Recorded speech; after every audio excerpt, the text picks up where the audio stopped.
ભારતીય સેનાના અપ્રતિમ શૌર્ય અને પરાક્રમના પ્રતીક ઓપરેશન સિંદૂરને સન્માનિત કરવા મહીસાગર જિલ્લાના લુણાવાડા ખાતે તિરંગા યાત્રાનું આયોજન કરવામાં આવ્યું હતું। આ યાત્રામાં શિક્ષણ મંત્રી કુબેર ડિંડોર, સાંસદ રાજ્યપાલસિંહ, જિલ્લા ભાજપ પ્રમુખ સહિત બાલાસિનોર ધારાસભ્ય અને સામાજિક અને ધાર્મિક આગેવાનો જોડાયા હતા।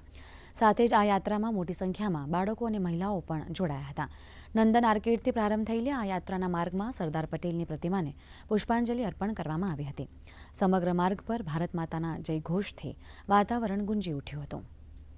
મહીસાગર મુકામે મહીસાગરના વિવિધ સમાજો, વિવિધ વર્ગના બધા જ લોકો સાથે મળી અને પાર્ટીના પણ કાર્યકર્તાઓ ભેગા થઈ અને તિરંગા યાત્રા કાઢવામાં આવી હતી। બધા જ વર્ગના, બધા જ સમુદાયના, બધા જ ધર્મના લોકો જોડાઈ અને રાષ્ટ્રભક્તિનો એક પ્રકારે એકતાનો પુરાવો આપ્યો હતો।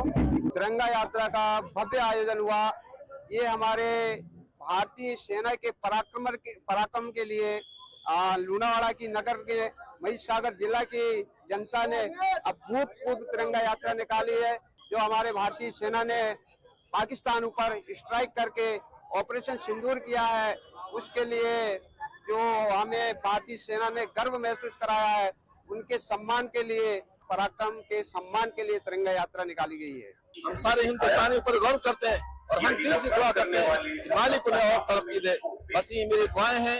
भारत के सारे हिंदू, मुसलमान, सिख, ईसाई आपस में जब मिल करके रहते हैं तो रहमत के जुड़ाई होती है और चारों से उनकी तरफ से मोहब्बतों का साथ दिया। यही एक देश है कि पूरे दुनिया के अंदर अमन शांति का पैगाम दे रहा। मेरी सब तिरंगा यात्रा में आने वाले नौजवानों से और खुसूसियत से जो हमारे सैन्य क्या है, उनके लिए दिल के गहराइयों से दुआ करते हैं। मालिक इन्हें और नवाजे और नवाजे।